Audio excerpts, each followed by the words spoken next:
Hello students, my name is Nidhi Soni. I am from Bharati college. आज का हमारा नेक्स्ट टॉपिक है आपका जो इलेक्ट्रिकल इलेक्ट्रॉनिक मेजरमेंट का सब्जेक्ट है उसका। ठीक है, तो लास्टली हमने पढ़ा था मेजरिंग इंस्ट्रूमेंट का ब्लॉक डायग्राम। ठीक है, मेजरिंग इंस्ट्रूमेंट को देखा था। तो ये जो मेजरिंग इंस्ट्रूमेंट होता है इसे हम जब चालू करते हैं, ठीक है, जब भी इसमें मेजरमेंट करते हैं उस कंडीशन में इसमें टॉर्क प्रोड्यूस होना बहुत ज़रूरी है। तो आपको पता होना चाहिए कि ये जो इंडिकेटिंग मेजरिंग इंस्ट्रूमेंट होते हैं इनके पास टॉर्क प्रोड्यूस होना ज़रूरी है। जो टॉर्क प्रोड्यूस होता है वो उसके पॉइंटर को मूव करने में हेल्प करता है ना, उसे कंट्रोल करने में हेल्प करता है।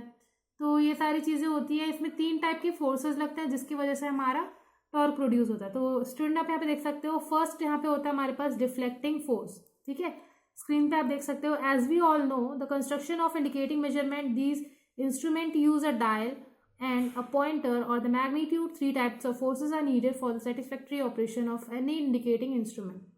These are deflecting torque, controlling torque and deflecting force, controlling force and damping force. ठीक है, तो ये 3 टाइप्स के फोर्सेस आपके पास होनी चाहिए। तो मैं आपको दिखाती हूँ मेजरिंग इंस्ट्रूमेंट में डिफ्लेक्टिंग टॉर्क हम कैसे डिफाइन कर सकते हैं। ओके स्टूडेंट्स, स्क्रीन पे आप देख सकते हो यहाँ पे deflecting torque and indicating measuring instrument दिया हुआ है।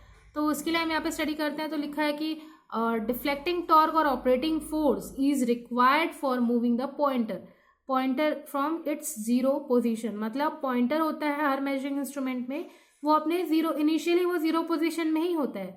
तो उस जीरो पोजीशन से हम उसे मूव करवाना चाहते हैं, उस कंडीशन में हमें वहाँ पे डिफ्लेक्टिंग टॉर्क प्रोड्यूस करना पड़ेगा।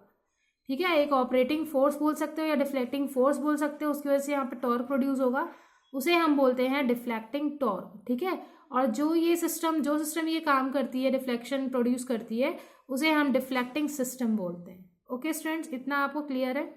तो ये हुआ डिफ्लेक्टिंग सिस्टम या फिर मूविंग सिस्टम के बारे में। तो डिफ्लेक्टिंग टॉर्क को आप ऐसे ही यहाँ पे डिफाइन कर सकते हो कि वो प्रोड्यूस होता है किस कंडीशन में, जब जैसे अर्लियर मैंने यहाँ पे आपको एक इफेक्ट दिखाया उसके हिसाब से। तो डिफ्लेक्टिंग सिस्टम जो है इंस्ट्रूमेंट में, वो इलेक्ट्रिक करंट को या पोटेंशियल को इलेक्ट्रिक करंट या पोटेंशियल को मैकेनिकल फोर्स में कन्वर्ट करता है, उसे हम कहते हैं डिफ्लेक्टिंग टॉर्क। ओके, इतना क्लियर हो गया आपको? डिफ्लेक्टिंग सिस्टम क्या करता है? इलेक्ट्रिक करंट या पोटेंशियल को मैकेनिकल फोर्स में कन्वर्ट करता है, उसी को हम कहते हैं डिफ्लेक्टिंग टॉर्क। तो अभी मैं एक एग्जाम्पल दिखाती हूँ। स्टूडेंट्स आप यहाँ पे देख सकते हो गैल्वेनोमीटर का एग्जाम्पल मैंने आपको दिया है। तो ये गैल्वेनोमीटर का डायग्राम है। ठीक है, इस डायग्राम में यहाँ पे देखिए ये कॉइल है आपका। ठीक है, कॉइल के बाद ये मैग्नेट हो गया, ये आपका स्केल हो गया, यहाँ पे आपका पॉइंटर, इसी पॉइंटर के बारे में हम बात कर रहे थे, ये हो गया आपका magnet and this is last one your spring. ठीक है, तो अब जैसे यहाँ पे क्या होगा, आपका करंट फ्लो करेगा, उस कंडीशन में एक डिफ्लेक्टिंग टॉर्क प्रोड्यूस होगा। कहाँ पे? इस पॉइंटर पे, जो मैंने पॉइंटर आपको दिखाया है, इस पॉइंटर पे यहाँ पे डिफ्लेक्टिंग टॉर्क प्रोड्यूस होगा, जिसकी वजह से ये एक पोजीशन से दूसरी पोजीशन पे मूव करेगा। मतलब कि वो जीरो पे था, उस जीरो से हम इसको ऐसा मूव करेंगे। ओके, क्लियर हो गया डिफ्लेक्टिंग टॉर्क क्या काम करता है? ओके स्टूडेंट्स, आई थिंक आपको समझ में आया डिफ्लेक्टिंग टॉर्क का काम क्या है। पॉइंटर को जीरो से मूव करके एक दूसरे पोजीशन पे लेके आना। ठीक है, इसका कंस्ट्रक्शन डिटेल हम देखते हैं। तो मूविंग सिस्टम या डिफ्लेक्टिंग सिस्टम 2 तरीके से हो सकता है। एक आपका मूविंग पार्ट्स जो है वो लाइट वेट का होना चाहिए और फ्रिक्शन फोर्सेस जो है वो मिनिमम होना चाहिए। स्टूडेंट्स, कितने टाइप्स के सपोर्ट्स होते हैं अगर हम उसे स्टडी करें, तो मैं आपको बता दूं कि यहाँ पे 3 टाइप्स के सपोर्ट्स इसमें होते हैं। एक होता है आपका सस्पेंशन। कंस्ट्रक्शन में 3 टाइप के सपोर्ट्स होते हैं। एक होता है आपका सस्पेंशन, हैंग हुआ पोजिशन जो रहता है वो सस्पेंशन कहलाता है। वैसे ही सेकेंड होता है टाउट सस्पेंशन। थर्ड होता है आपका पिवोट एंड ज्वेल बियरिंग। ठीक है, तो सस्पेंशन देखते हैं हम। स्टूडेंट्स आप ये देख सकते हो सस्पेंशन टाइप का है ना, टॉर्शन हेड है यहाँ पे।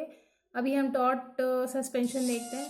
स्टूडेंट्स ये वाला डायग्राम आप देख सकते हो, ये आपके टॉट सस्पेंशन के लिए है। यहाँ पे सेंटर में देख रहे हो आप, सस्पेंशन रिबन दिया हुआ है। ठीक है, ये सस्पेंशन रिबन है आपका, ये आपका स्प्रिंग टेंशन है, ये आपका सस्पेंशन रिबन यहाँ से भी है, ये स्प्रिंग टेंशन के बीच में एक मूवेबल एलिमेंट लगा हुआ है। इसके थ्रू अगर करंट फ्लो किया तो वो आपको डिटेक्ट करेगा। ठीक है स्टूडेंट्स, ये आप देख सकते हो, ये आपका पिवोट या ज्वेल बियरिंग कहलाता है। ठीक है, ज्वेल बियरिंग, तो इस टाइप का कंस्ट्रक्शन होता है आपका। ओके स्टूडेंट्स, ऐसे ही मैंने बताया जैसे डिफ्लेक्टिंग टॉर्क होता है, जिसकी वजह से आपका पॉइंटर इंडिकेट करता है कि आपका करंट फ्लो हो रहा है कि नहीं, डिफ्लेक्ट होता है ना। पॉइंटर, किसकी वजह से होता है? आपका डिफ्लेक्टिंग टॉर्क की वजह से। वैसे ही यहाँ पे हम देखते हैं कंट्रोलिंग टॉर्क के बारे में। तो कंट्रोलिंग टॉर्क इंडिकेटिंग इंस्ट्रूमेंट में क्या होता है? We already know that an electrical indicating instrument will use a dial and pointer to display the magnitude. Due to this controlling torque and indicating instrument, the current produces deflection of the pointer proportional to its magnitude.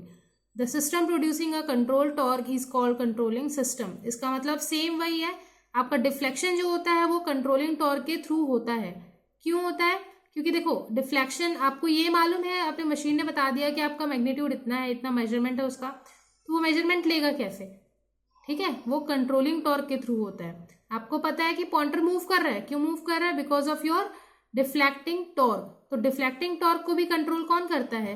कि आपको पता है कि ये 4 ampere का current दे रहा है, तो वो 4 एम्पियर में आपको दिखाएगा पॉइंटर, लेकिन 4 एम्पियर में ही जाना है. ये कौन हेल्प करता है? डिफ्लेक्टिंग टॉर्क को कंट्रोलिंग टॉर्क हेल्प करता है. तो कंट्रोलिंग टॉर्क के थ्रू आपको पता होता है कि आपको कितना पॉइंटर में कितना मैग्नीट्यूड दिखाना है. ठीक है, तो वो काम कौन करता है? यहाँ पे कंट्रोलिंग टॉर्क. ये हो गया. कंट्रोलिंग टॉर्क का फंक्शन जो होता है वो पहला होता है वो force to produce a force equal and opposite to deflecting torque at the final steady position of the pointer in order to make the deflection of pointer define for a particular magnitude of current. मतलब आपका जो deflecting torque है उसके equal और उसके opposite एक force को produce करना. ये किसका काम है? कंट्रोलिंग सिस्टम का. ठीक है, नेक्स्ट क्या है इसका काम? To bring the moving system back to zero.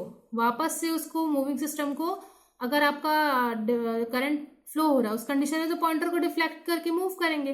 But हाँ, जैसे ही आपका करंट हट जाता है ना, मशीन जब करंट रहेगा तभी तो काम करेगा, जब वो करंट हट जाएगा वहां से, उस कंडीशन में वापस से आपका पॉइंटर जीरो पे आ जाए.